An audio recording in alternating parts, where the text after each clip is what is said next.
O tema hoje é o valor da igreja. Nós pregamos nos últimos domingos sobre o valor da família, a importância da família no tempo em que nós estamos vivendo. E talvez hoje, o Dia dos Pais seria um dia importante para a gente relembrar o nosso papel, a nossa responsabilidade de conduzir a nossa família, de conduzir o nosso lar, os nossos filhos, no temor do Senhor. Depois nós falamos também da importância da Bíblia, um outro canal da bênção de Deus, uma outra dádiva de Deus, que tem sido grandemente combatida nos nossos dias. Não é incomum nós ouvirmos pessoas caçoando da Bíblia, desfazendo da Bíblia, diminuindo a Bíblia como algo sem valor, sem importância, algo ultrapassado. E nós vimos a semana passada a importância da Bíblia. Quem é o autor da Bíblia? O que o autor da Bíblia quis transmitir ou transmitiu para nós a respeito ou através da palavra, através da Bíblia, a palavra escrita. E infelizmente, como muitos têm tratado a Bíblia como algo estranho, como algo sem valor. E nessa noite eu quero falar sobre o valor da igreja, que é uma outra coisa também, é uma outra dádiva de Deus, que a igreja existe por propósito de Deus, e que também é algo questionável, algo que as pessoas não valorizam. E por isso que eu quero falar isso na introdução, que eu posso não falar no final. Como hoje é ceia, eu quero convidar os irmãos que estão conosco pelas redes sociais, especialmente aqueles que têm dificuldade por idade, por uma doença, de estar presencialmente no culto. Se você quiser se preparar para participar conosco da ceia, no momento da ceia, no ato da ceia, você é bem-vindo a participar conosco, desde que você esteja em comunhão com o corpo de Cristo. Eu não recomendo isso como regra geral, senão eu estaria me contradizendo aqui, falando do valor da igreja, da importância da igreja física, local, e incentivando os irmãos a ficarem em casa confortavelmente assistindo o culto. Então, eu recomendo e acho que essa ferramenta, que a internet, que a própria pandemia automaticamente nos proporcionou, esses recursos de transmissão, de culto ao vivo, é muito importante, especialmente para aqueles que têm dificuldades de vir à igreja, ou que moram muito longe da igreja, ou que já têm uma certa idade e enfrentam dificuldades, e principalmente aqueles que por motivo de doença, uma enfermidade, não pode estar regularmente na casa de Deus. Então essa ferramenta é uma ferramenta que vem suprir essa lacuna, mas jamais substituir o que nós estamos vivendo aqui hoje, Especialmente hoje, o culto da comunhão é um culto que nós pensamos sobre isso, como família, como nós somos uma família, como nós somos um povo unido por um propósito, não porque alguém aqui é melhor do que ninguém. Todos nós, como foi dito aqui nos louvores, todos nós somos pecadores. A Neuza acabou de falar, todos nós nos reconhecemos pecadores, mas debaixo da graça e da misericórdia de um Deus amoroso, de um Jesus que morreu pelos nossos pecados e nos torna então aceitáveis a Ele. Então é sobre este tema que eu quero ministrar aos irmãos a partir de agora, o valor da igreja. Interessante que quem está participando aqui nos cultos às quintas-feiras à noite, nós estamos num estudo justamente das cartas ou das epístolas pastorais, que vai tratar justamente e principalmente das lideranças, mas de modo geral de como as igrejas eram instituídas, como a igreja era organizada, como se os cultos eram feitos, como as lideranças eram instituídas, qual era o papel da liderança no pastoreio deste rebanho do Senhor que está espalhado por toda a terra. Então, assim como a Bíblia, assim como a família, nós reconhecemos também a igreja como algo importante dentro do propósito de Deus, dentro do plano de Deus para a salvação da humanidade, e por isso eu quero incluir nessa série de cultos ou de sermões que nós estamos pregando aqui. Veja que a igreja não é algo novo. A primeira igreja surgiu lá em Jerusalém, com os discípulos de Jesus, com os apóstolos. Ali começa a primeira igreja. Depois de Atos dos Apóstolos, começa então um mover, uma perseguição até, e a igreja começa então a expandir-se, começa a cumprir-se aquela palavra que Jesus disse que o Espírito Santo haveria de vir sobre eles, e eles seriam então testemunhas. Então a igreja sai de Jerusalém, alcança Antioquia, Filipos, Colossos, Roma, Tessalônica, que nós lemos, Éfeso, Galácia, e assim a igreja alcança o mundo todo. E quando nós olhamos dessa perspectiva, que lá de Jerusalém, de lá quando o Espírito Santo desce, e quando a igreja apostólica, a igreja primitiva, como a gente chama, surgiu, nós fazemos parte deste povo, porque de lá a igreja foi galgando passos, foi crescendo, foi se expandindo, foi se estabelecendo, e hoje nós fazemos parte desta mesma igreja, com o mesmo propósito. Nós falamos hoje lá com o pessoal que estão se preparando para o batismo, um tema fácil, né? A volta de Jesus. Então nós falamos um pouquinho sobre a volta de Jesus, essa volta de Jesus, o que vai compreender é muita coisa, mas esta é a razão da igreja existir, estar preparada e preparar o máximo de pessoas possível para esse grande dia, o dia da volta do Senhor, quando então Ele levará os salvos para estar com Ele, tudo se fará novo, será novo céu, será nova terra, aqueles que forem fiéis serão galardoados, serão recebidos pelo Senhor, e então Deus estabelecerá o seu reino, e nós estaremos com Ele por toda a eternidade. Até que isso não aconteça, a igreja, cada igreja é uma célula, cada igreja é uma agência do céu. É isso que nós precisamos entender. A Neuza falou aqui de hospital, né? O doente está doente, ele vai aonde? Ele vai no hospital. Mas imagine que a igreja é uma agência do céu, que a igreja está em todos os lugares. Em alguns lugares, por exemplo, como nós aqui, eu acho que nós temos um relativo conforto aqui na nossa igreja, no nosso culto, e temos liberdade. Então, talvez na maioria dos lugares hoje, a igreja está instalada com certa liberdade e com certo conforto. Mas existem lugares em que a igreja está em ambientes que são hostis, aonde ela sequer pode ser reconhecida. Algumas pessoas passam aqui na rua, aqui tem um ponto de ônibus, aqui é uma rua de movimento, e existe uma placa aí. E as pessoas podem olhar e identificar, aqui é uma igreja, a igreja cristã da Trindade. Ali está escrito os dias e horários de culto que nós nos reunimos. Então isso é normal, isso é natural aqui para nós.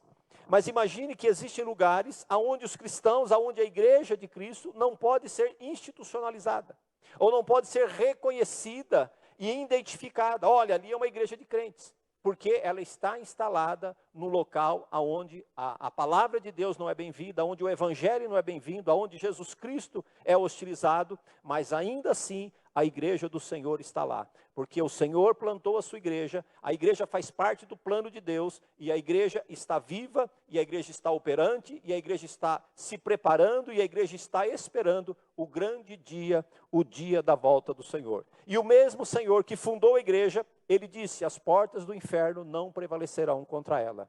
Não significa que o inferno não vai se levantar, não significa que o inimigo não vai se levantar, não significa que haverá apenas flores, apenas alegrias, apenas festas, haverá dificuldades. E nós previmos, segundo a palavra de Deus, que os tempos de dificuldade se aproximam, que a cada dia que passa, a fidelidade da igreja, ela vai ser cobrada do mundo. A fidelidade da igreja vai nos colocar à prova para o mundo, e nós precisamos estar preparados, nós precisamos estar encorajados. Daí esta conexão com esses temas. O que é que nos dá a base, o que é que nos fortalece, o que é que nos dá confiança para esta caminhada e para estarmos dispostos a enfrentar o que vem pela frente? É na palavra de Deus. Em outro lugar você não vai encontrar esta segurança, o conselho e a graça e a coragem. É só na palavra de Deus. Segundo, como igreja de Cristo e agência do céu, nós precisamos estar aqui. Imagine que alguém vai bater a nossa porta, pedindo socorro, precisando de libertação, precisando de cura, precisando de conselho, precisando de discipulado. Nós precisamos estar aqui, precisamos estar preparados para isso. E mais do que isso, eu disse que a nossa responsabilidade em relação à nossa família, de preparar os nossos filhos e a nossa família para fazer parte desse exército. Nós não podemos nos acovardar disso, nós não podemos, minha família, eu e minha casa serviremos ao Senhor. Como? Escondidos? Não, nós precisamos estar prontos. Os nossos filhos, os nossos cônjuges, precisam empunhar as mesmas armas que nós, com a mesma coragem que nós, para o dia que forem chamados, para o dia que precisar, estarem apostos para defender o Evangelho de Jesus Cristo, defender o nome do Senhor Jesus Cristo. Então, note que é um privilégio que nós temos fazer parte da igreja de Cristo. Sermos escolhidos para fazer parte da igreja de Cristo. Por quê? A igreja tem um propósito: glorificar o nome de Deus. A igreja é um canal de glorificação do nome de Deus. E aqui é importante que nós tenhamos essa dimensão. Nós só vamos ser este canal. Nós só vamos transferir a glória de Deus, nós só vamos transferir a bênção de Deus, nós só vamos transferir a libertação através da mensagem, através da oração, através da operação do Espírito Santo às pessoas, quando nós primeiro formos recipientes desta glória. Você concorda comigo? Como é que você vai dar o que você não recebe? Não é assim que Jesus disse? De graça recebei, de graça dai. Você só pode dar aquilo que você recebeu. Então nós precisamos receber. E este é um privilégio. Nós estamos diante de Deus. Nós só precisamos clamar. Nós só precisamos nos quebrantar. Nós só precisamos desejar estarmos preparados para fazer parte desta igreja. E esta igreja de Tessalônica, o texto que nós lemos no início, é uma igreja que me encanta. O apóstolo Paulo, ele menciona esta igreja nas suas orações, e ele introduz essa carta dizendo das características dessa igreja, que traz uma certa, um prazer a ele, traz a ele uma satisfação escrever aqueles irmãos. E eu destaco aqui o verso 3, aonde ele diz assim: olha, eu me lembro de vocês continuamente nas minhas orações diante do nosso Deus e Pai.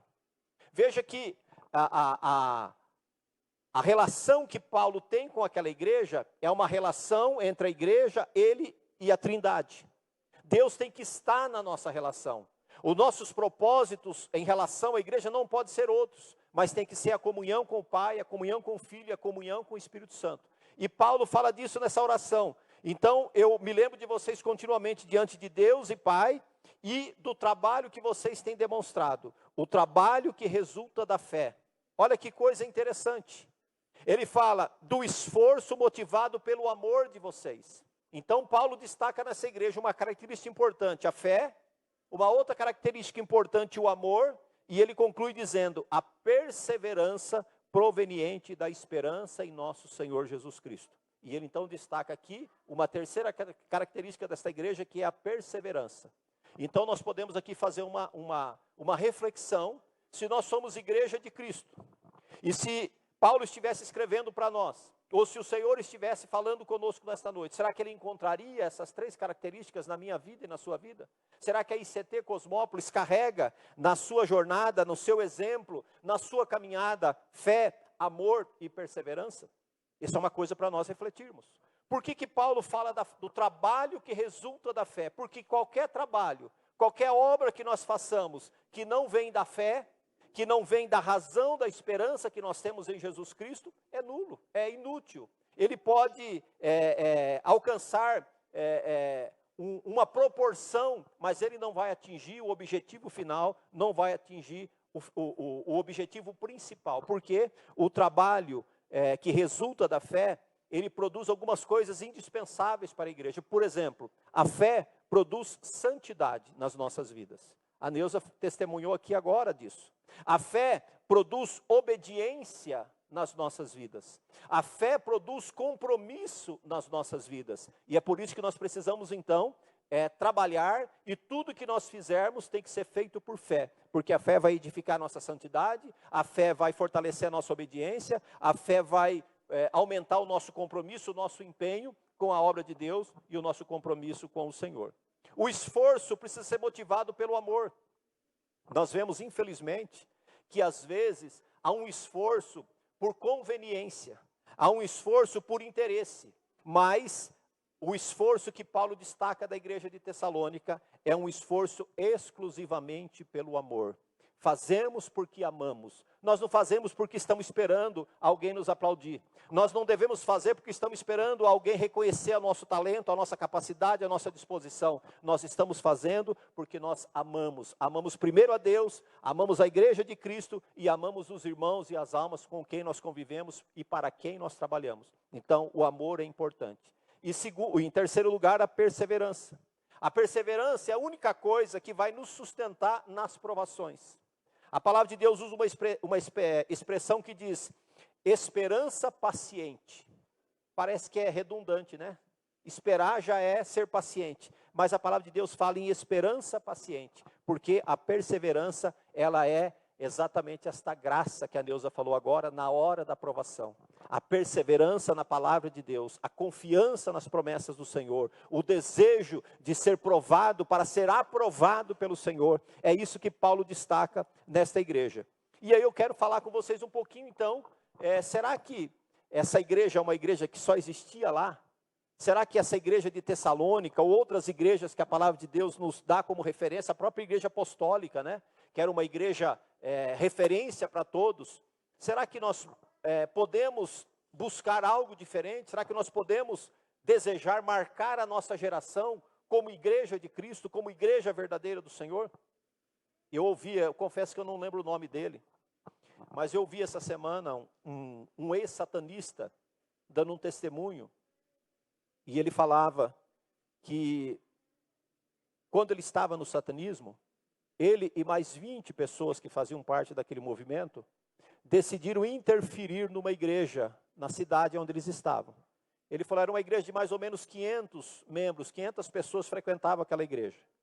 E aquela igreja incomodava as trevas, e ele usou essa expressão, porque era uma igreja que tinha luz. Por quê? Porque ali eles pregavam a palavra, eles viviam a palavra, eles tinham verdade entre eles. E aquilo incomodava muito. Então, a liderança resolveu infiltrar pelo menos 20 pessoas na igreja, para fazer amizades, para conhecer as pessoas, e depois promover dissensão, promover alguma coisa para que aquela igreja se desestabilizasse. E aí ele diz que, para azar deles, eles estiveram no culto. E naquele culto Deus deu uma revelação, Deus deu um discernimento ao pastor, e o pastor disse o seguinte: irmãos, algumas pessoas entraram aqui esta noite com desejo errado, com intenção errada. Mas esta obra é a obra de Deus, e Deus cuida desta obra. Então nós vamos fazer o seguinte, hoje ninguém sai daqui antes de ser ungido. Ou nós vamos, antes do culto se encerrar, todos que estão aqui vão ser ungidos. E ele conta no testemunho que aquilo foi um choque para eles, que eles queriam sair desesperadamente dali. Então, o que ele diz? Uma igreja que vive a verdade, uma igreja que prega a verdade, não é pregar a Bíblia, é pregar e viver a Bíblia. É uma igreja que incomoda o inferno, é uma igreja que incomoda o diabo. Este é o papel da igreja. Porque se a igreja for uma igreja agradável ao mundo, se a igreja for uma igreja em que o pecado se sente bem aqui, em que a mentira se sente bem aqui, em que toda sorte de mal consegue transitar e conviver conosco, e como é que o pecado entra na igreja? O pecado não é um espírito que entra e senta aqui. O pecado, ele entra na igreja através de nós, através das nossas vidas. E eu falava para o pessoal lá hoje também, em relação ao batismo, que uma das convicções que nós temos de que o Espírito Santo habita em nós e que agora nós somos salvos por Jesus Cristo, é uma luta que se trava entre nós e o pecado, entre a carne e o espírito, entre o desejo de servir a Deus e as tentações do mundo. Então, se nós convivermos pacificamente, se o nosso coração, a nossa mente alimentar pecados, conviver com pecados, nós vamos ser uma igreja que trabalha a favor do inferno, trabalha para Satanás. Mas se nós formos uma igreja que vive uma vida de santidade diante de Deus, uma igreja que busca conhecer a palavra de Deus e uma igreja que busca obedecer a palavra de Deus, nós estaremos no caminho certo. Nós seremos uma igreja que incomodará as trevas. Seremos uma igreja que será poderosa neste mundo. Seremos uma igreja que estaremos prontos para sermos usados pelo Senhor. Então, a igreja local é o lugar onde nós nos reunimos, onde nós nos encontramos para sermos preparados para isso. A igreja, o culto hoje, não é um lugar para nós nos encontrarmos, não é um lugar para a gente bater papo, não é um lugar para a gente viver socialmente, é um lugar para nós servirmos a Deus. A igreja tem este propósito: a adoração, o louvor, a comunhão, o aprendizado, o crescimento, a admoestação, tudo isso acontece no ambiente da igreja local. Eu vou usar essa expressão igreja local para vocês entenderem e diferenciarem daquilo que é a igreja universal de Deus. O nosso papel aqui, a nossa casa, o lugar aonde nós servimos a Deus. Então, irmãos, é aqui que nós desenvolvemos a comunhão com os irmãos, é aqui que nós recebemos instrução da palavra de Deus. Vocês sabem que a Bíblia ilustra a igreja de algumas formas. Então, se a gente pegar algumas ilustrações que a palavra de Deus traz, por exemplo, como noiva, a palavra de Deus diz que a igreja é a noiva de Cristo que está aguardando o noivo para o grande dia do casamento, não é isso? Como é que é uma noiva se preparando e aguardando o noivo para o grande dia do casamento? É uma expectativa, é um desejo, é uma alegria, é uma esperança, tudo é maravilhoso, porque existe um plano, o dia se aproxima, a festa vai acontecer, o casamento vai acontecer, e a partir dali será algo maravilhoso. É assim que nós precisamos viver. Nós precisamos reconhecer que nós estamos prestes ao grande dia, o dia do casamento, o dia que haverá então a união da igreja com o noivo Cristo, e nós estaremos com ele para toda a eternidade. A igreja também é vista como um edifício que está sendo construído, que está crescendo sobre o alicerce, sobre a base que é Cristo. Será que nós conseguimos entender que nós fazemos parte, que nós somos temos um papel a desempenhar dentro desse propósito, desse projeto de Deus? Esta igreja é uma igreja física, é uma igreja construída de alvenaria, de tijolo, de concreto, de cimento e assim por diante. Mas se nós olharmos e colocarmos isso em aspecto espiritual, é como se cada um de nós fizéssemos parte de uma estrutura dessa. Cada um de nós nos colocamos, cada um de nós fazemos uma função dentro do corpo de Cristo. Será que nós estamos fazendo? Ou será que aquela parte, aquele tijolo onde eu sou ali, está frágil, está fraco, ou nem existe porque eu não estou cumprindo o meu papel? Então, olhando para o edifício que está crescendo, a igreja precisa ser edificada em Cristo. E a palavra de Deus também fala do corpo. O que é um corpo? Um corpo fala de união. Um corpo fala de esforço conjunto, porque um corpo é composto de vários membros. Cada membro tem a sua função, mas o corpo tem um propósito só. Então veja quantos exemplos nós temos para vivermos cada vez mais unidos, para termos compromisso com o nosso chamado, para termos compromisso com a igreja de Cristo, para estarmos realmente empenhados em cumprir o papel para o qual o Senhor nos chamou. Esse é o nosso papel, meus irmãos. É mostrar a Cristo para o mundo. É mostrar a salvação do Senhor Jesus para o mundo. É na igreja, a igreja tem este papel. Os anjos queriam anunciar, mas esta responsabilidade, este compromisso foi delegado para a igreja. Nós temos essa responsabilidade. A igreja deve ser, portanto, para os cristãos, parte integrante da nossa vida. Eu vou repetir, a igreja para os cristãos deve ser parte integrante da nossa vida. A igreja não é um acessório na nossa vida. A igreja não pode ser uma ocasião na nossa vida. A igreja não pode ser um de vez em quando na nossa vida. A igreja não pode ser se der tempo na nossa vida. A igreja precisa ser um compromisso na nossa vida, porque nós somos cristãos. Nós somos os responsáveis por pregar o evangelho. Nós somos os embaixadores de Cristo neste mundo. Aqui na igreja, nós servimos a vários ministérios, com o propósito da edificação do corpo. Ah, pastor, mas eu não faço parte de nada. Você faz, de alguma forma você faz. Porque as pessoas pensam que ministério na igreja, ou é cantar, ou é tocar, ou é pregar. O Doni falou amplamente disso aqui no estudo que ele deu algum tempo atrás. Então, as pessoas pensam que ministério na igreja, ou prega, ou canta, ou toca, senão não tem ministério. Mas tem, irmãos. O ministério da intercessão, o ministério do evangelismo, o ministério do discipulado, quantas coisas nós fazemos, o ministério da diaconia, que organiza, que trabalha, que ajuda, que cuida da igreja. Por exemplo, hoje é um ministério novo, moderno, mas o ministério de mídia. Que coisa importante transmitir a palavra de Deus para pessoas, para lugares que essas pessoas talvez não tivessem acesso. Quantas pessoas estão nos ouvindo, nos assistindo nessa noite, que de outra forma não teriam acesso a essa palavra. E o Espírito Santo vai falar a esses corações, vai alcançar essas vidas. Então é assim que funciona. Nós não podemos nos permitir fazer de conta ou estar à parte.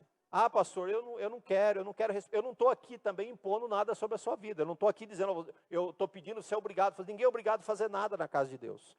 Ninguém é obrigado nem a estar aqui. Nós precisamos estar aqui porque amamos a Deus, porque amamos a sua casa e a sua causa. Então é por isso que nós estamos aqui. E quando nós estamos na casa de Deus, nós queremos fazer o máximo. Nós queremos fazer o melhor. Então quem canta precisa cantar o melhor, quem toca precisa tocar o melhor, quem prega precisa pregar o melhor, quem intercede precisa interceder o melhor. Nós precisamos ter responsabilidade, nós precisamos ter compromisso. O que mais que nós fazemos na casa de Deus? Além de servir nos ministérios, nós também compartilhamos experiências.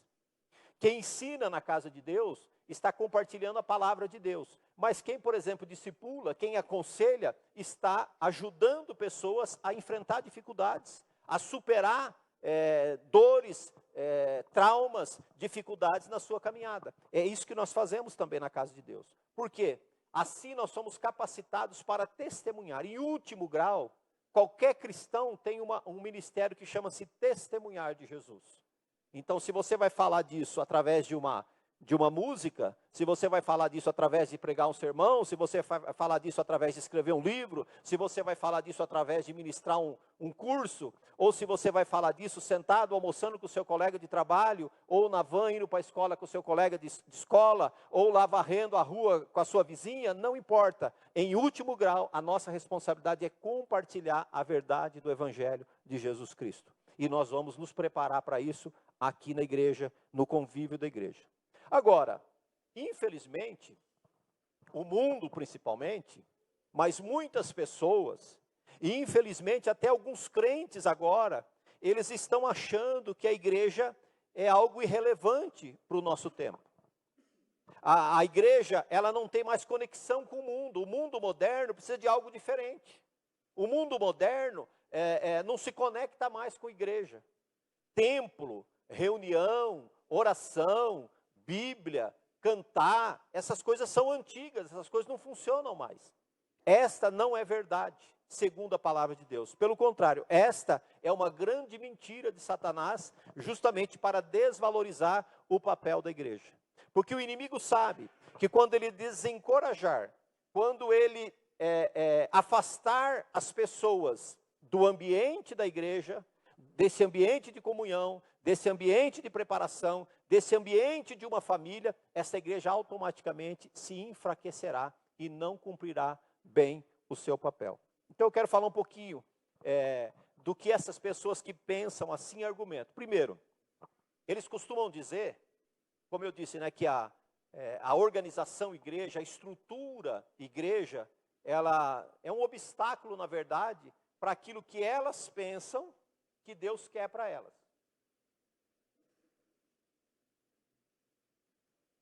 Você já ouviu alguém dizer: eu posso ser crente em casa, eu não preciso ir na igreja para ser crente. Eu até, algum tempo atrás, numa reunião, nós estamos conversando na verdade nós estamos nos apresentando. E aí levanta uma pessoa: eu sou o pastor Edivil, pastor da Igreja Cristã da Trindade aqui em Cosmópolis. Eu sou fulano de tal, membro da igreja tal, em tal lugar. Aí levanta uma pessoa e diz assim: eu sou fulano de tal, não tenho igreja, mas estou em Cristo. Aquilo me chamou a atenção, é um modo novo de ver. Então assim, estou fora da igreja, mas não estou fora de Cristo. É muito difícil isso, eu diria que é impossível isso. Porque se você está em Cristo, se você faz parte, se você está em Cristo, você faz parte do corpo de Cristo. E o corpo de Cristo é a igreja. E o corpo de Cristo se reúne como igreja. Então é impossível você estar em Cristo e estar fora da igreja. Então, algumas pessoas, na verdade, eu vou falar disso mais à frente. Mas, então, segundo, eles não consideram a membresia a uma igreja local como um benefício. Eles acham que isso é subjugar, isso é estar submisso a uma liderança. Em alguns lugares eu até concordo que, infelizmente, algumas lideranças subjugam as pessoas, obrigam as pessoas. Mas, em Cristo Jesus, segundo a Bíblia, a liderança tem o papel de ajudar os irmãos na sua caminhada. Hoje, como é o Dia dos Pais, eu me permito dizer que eu me sinto aqui como um pai espiritual de vocês. Que eu tenho a responsabilidade de estar antenado, de estar sabendo, de estar ajudando, de estar pelo menos sensível à caminhada, às dificuldades que cada um de vocês tem. Este é o papel da liderança. Então, aquelas pessoas que acham: não, eu não vou ser membro de uma igreja porque eu não quero compromisso, porque vai ter alguém mandando na minha vida, está errado em relação a esta visão. Segundo, Pessoas que não valorizam frequência ao culto e aos programas da igreja. De novo, nós temos que ser razoáveis. Existem igrejas por aí que o coitado do irmão, da irmã, não tem paz, ele não tem tempo para a família, ele não tem sequer para trabalhar, porque ele tem que estar lá. É domingo, é segunda, é terça, é quarta, de manhã, é à tarde, à noite. Tem uma programação que a pessoa não consegue respirar. Não é disso que eu estou falando, isso é ativismo religioso. Você está lá falando da igreja, falando do ministério, falando da liderança, falando do pastor, falando do departamento, falando disso, falando daquilo, menos de Jesus. Mas nós temos que ter compromisso com a casa de Deus, com os cultos. Eu não sei se é porque eu sou pastor, mas eu nunca tive problema de alguém chegar na minha casa na hora do culto. E eu ter que ligar para alguém e falar, ó, dá para você dirigir o culto para mim, porque chegou uma visita aqui em casa e eu não vou conseguir ir no culto hoje. Eu não tenho esse problema, mas alguns têm. E eu até entendo da dificuldade. Mas à medida que a pessoa te conhece, que a pessoa sabe do seu compromisso, que a pessoa de repente até fica constrangida uma primeira vez, na segunda vez ela vai saber. Pessoal, de domingo à noite é difícil ir lá na casa do fulano, porque ele vai sempre na igreja. Mas se de repente a pessoa percebe, não, se eu falar para ele não vai. Se eu falar para ele que eu vou passar por lá tomar um café, ele vai até gostar. Ele vai até achar bom que ele vai pegar uma folga do culto à noite. Então, essas diferenças precisam ser percebidas. Mas não estou dizendo que você tem que vir também por obrigação. Ah, o pastor falou que eu tenho que ir. Não, você tem que vir porque você ama a igreja. Porque você sabe que é importante para a sua vida, para a sua família, para o seu crescimento, esta comunhão, este compromisso. Então, algumas pessoas não valorizam a frequência aos cultos, assim como não valorizam os programas que a igreja tem. Eu vou até deixar uma propaganda aqui. Os casados se preparem, nós vamos ter uma data, nós vamos ter um dia especial para nós conversarmos sobre coisas de casados, à luz da Bíblia. Eu até pensava em fazer um seminário, da gente ficar algumas noites aqui falando sobre isso. Mas a gente vai ter certa dificuldade para isso. Então nós vamos marcar um dia, quem sabe... Oi? Só os homens casados. A gente vai marcar um dia, num local diferente, para passar um dia junto e ali meditarmos. Isso é fazer parte do programa da igreja. Então assim, quando eu der a data, você precisa valorizar isso. Puxa vida, é um tempo nosso. Nós vamos estar lá, vamos conversar coisas importantes sobre a nossa família, sobre a nossa caminhada, sobre o nosso ministério, sobre a nossa igreja. Então é isso que eu estou falando. É você se dispor a fazer parte desse corpo, a estar ali. Então, como é que é corpo se naquele dia faltou 2 braços e faltou uma perna? Então, quem que vai lá fazer vai ficar deformado, vai ficar faltando. E principalmente as pessoas que não querem assumir compromisso com o ministério, com a igreja, principalmente financeiramente. Então, essas atitudes de pessoas assim são prejudiciais ao corpo de Cristo. Nós precisamos estar sensíveis para sermos curados dessas dificuldades. Então existe assim, eu elenquei aqui 4 características de crentes hoje. Primeiro, o crente indiferente. Quem é o cristão indiferente? É aquele que não se incomoda. O pastor acabou de falar que vai ter lá um dia para os casados e tal, ele está nem aí. No dia ele vai arrumar outro compromisso, ou ele nem vai aguardar aquela data, porque ele está indiferente. É aquela pessoa que não se incomoda.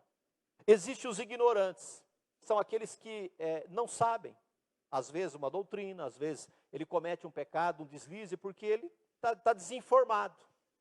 Não deveria estar, porque pelo menos aqui na ICT nós temos vários canais, a Escola Bíblica Dominical, o culto de domingo, o culto de terça-feira, que a gente tem uma meditação, o culto de quinta-feira, que é um culto de estudo bíblico.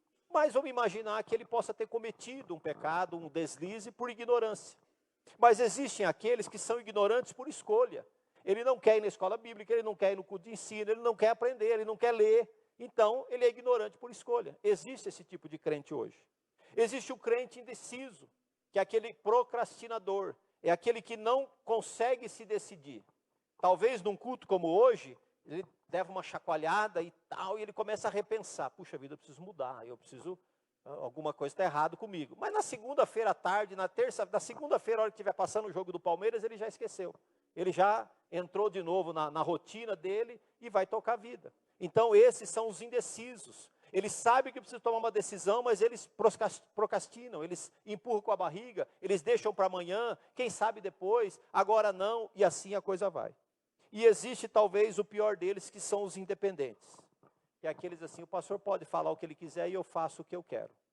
Então, se existe um grupo cada vez mais crescente desses crentes independentes, eu nem sei se pode chamar de crente mesmo, né? Mas desses membros de igrejas independentes que não se importam com o que a igreja, com o que a Bíblia, com o que a liderança diz, porque ele vai viver a vida dele do jeito que ele quer.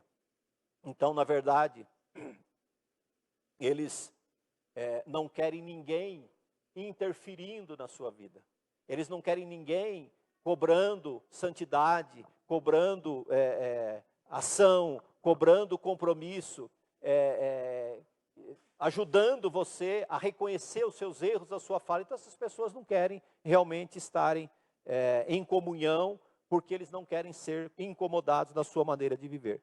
Existem aqueles que querem vir na igreja, receber, né, o máximo que ele pode. Quando ele estiver cheio, quando ele recebeu tudo que ele quer, ele vai embora, sem prestar conta, sem compromisso nenhum. Infelizmente tem muita gente assim, que acha que a igreja é um fast food, né? Ele vem, pede o que ele quer, se alimenta, come, recebe e vai embora para casa e não volta mais. Então, irmãos, embora existam muitas evidências na Bíblia desta importância, desta organização que é a igreja não é um grupo que se reúne a debalde, sem compromisso, sem propósito. Não, nós somos o corpo de Cristo.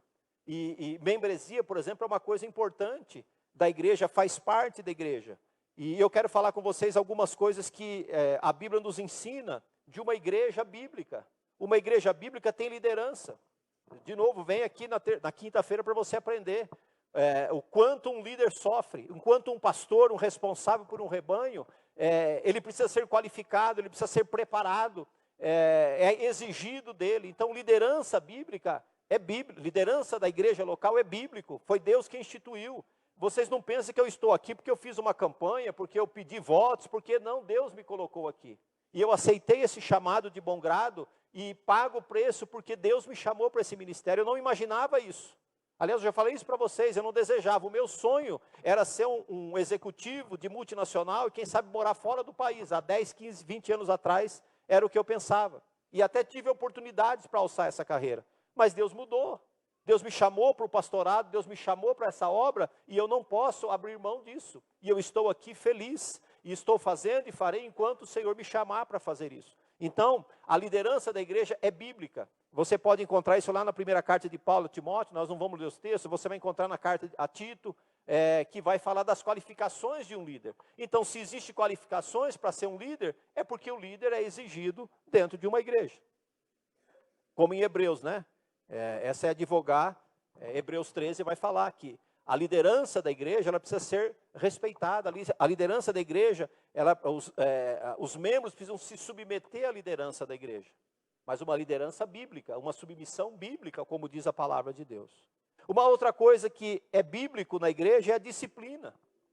A disciplina na igreja não é algo para expor ninguém, não é algo para excomungar ninguém, muito pelo contrário, a disciplina na igreja, que o Abel também ensinou aqui, é algo difícil de fazer, mas necessário, que é você não permitir que uma pessoa se desvie e vá para o mundo, mas que você corrija a rota na vida dela, que você ajude ela a abrir os olhos de um erro, de uma falha, de uma escolha, de um perigo, de um caminho escorregadio que essa pessoa está indo. Então a disciplina é para isso, é para que essa pessoa caia na realidade e não se volte completamente para o pecado. Note que o próprio Jesus falou disso. Mateus 18, Jesus fala que se você encontra o irmão no erro, o que você deve fazer? Ah não, cada um cuida da sua vida.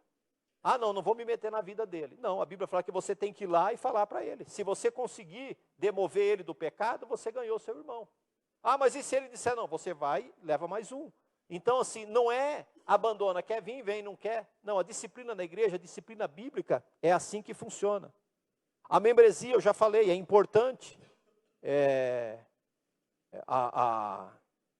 Atos dos Apóstolos, por exemplo, vai falar desde o início da igreja ali, existe registro do número de membros, do número de convertidos.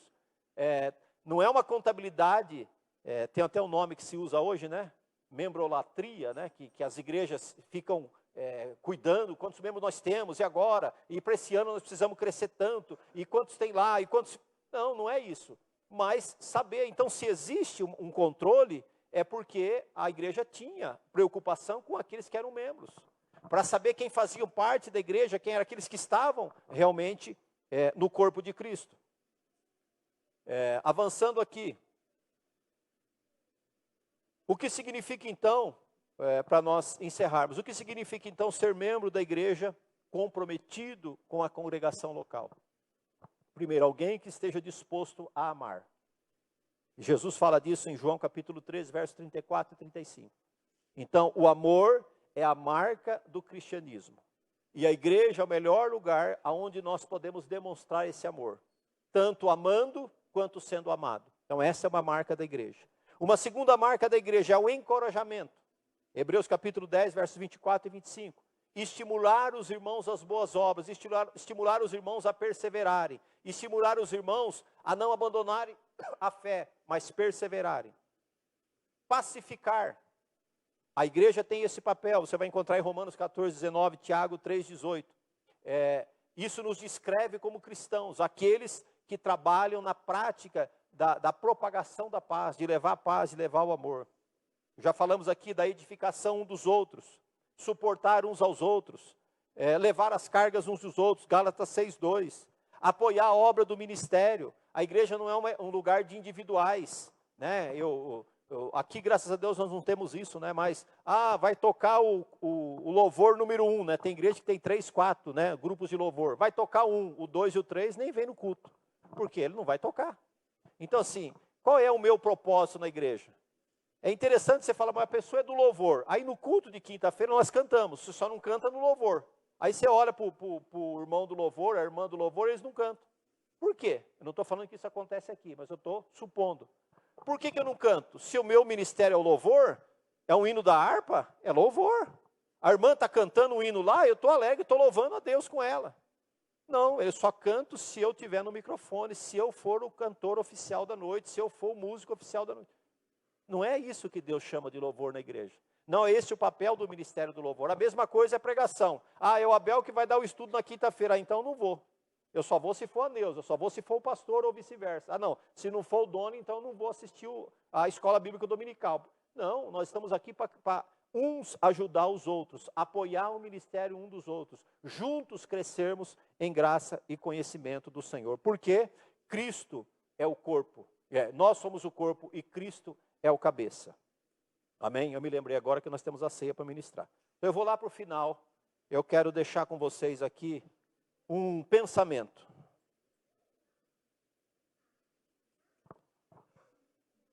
O valor da igreja, o valor da comunhão. É pela graça de Deus que uma congregação é autorizada a se reunir visivelmente neste mundo para compartilhar a palavra e os sacramentos de Deus.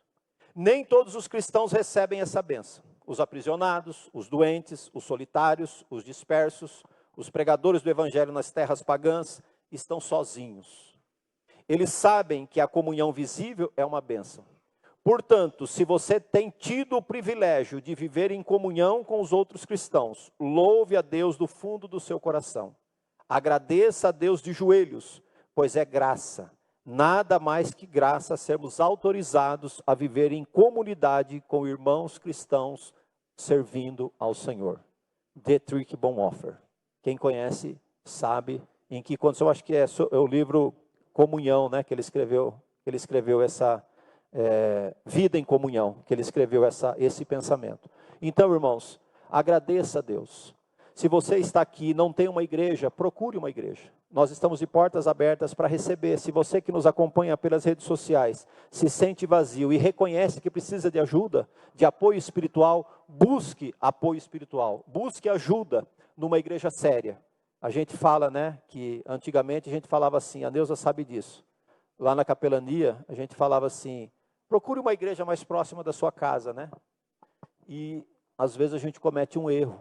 Então procure uma igreja mais próxima da Bíblia, mesmo que ela seja longe da sua casa. Se esforce, porque é melhor você ir numa igreja que fica longe da sua casa, mas que te leve para perto de Deus, do que você ficar confortável numa igreja perto da sua casa, que te afasta de Deus e da sua vontade. Amém? Vamos ficar em pé, vamos orar para nós ministrarmos a ceia.